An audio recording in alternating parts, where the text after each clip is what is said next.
My fellow Minnesotans, what's happening in Minnesota right now defies belief.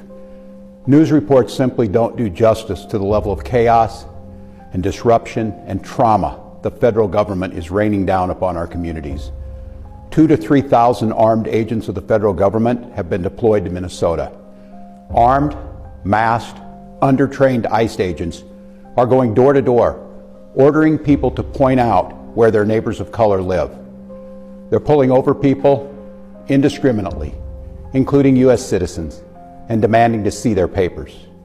And at grocery stores, at bus stops, even at our schools, they're breaking windows, dragging pregnant women down the street, just plain grabbing Minnesotans and shoving them into unmarked vans, kidnapping innocent people with no warning and no due process.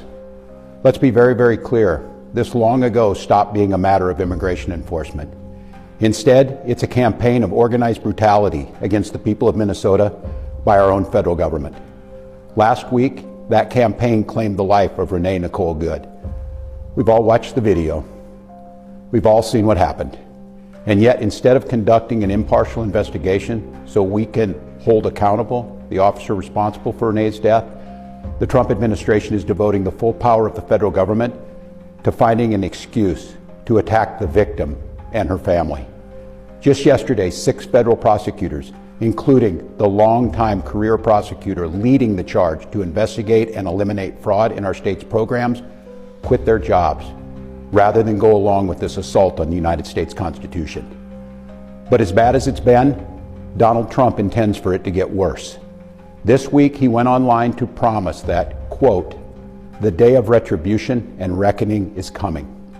That's a direct threat against the people of this state, who dared to vote against him 3 times, and who continue to stand up for freedom with courage and empathy and profound grace.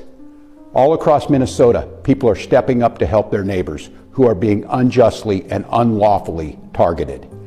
They're distributing care packages and walking kids to school and raising their voices in peaceful protest, even though doing so has made many of our fellow Minnesotans targets for violent retribution.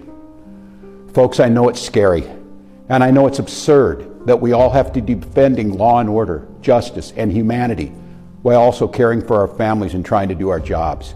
So tonight, let me say once again to Donald Trump and Kristi Noem, end this occupation. You've done enough. Let me say 4 critical things to the people of Minnesota. 4 things I want you to hear as you watch the news and look out for your neighbors. First, Donald Trump wants this chaos. He wants confusion. And yes, he wants more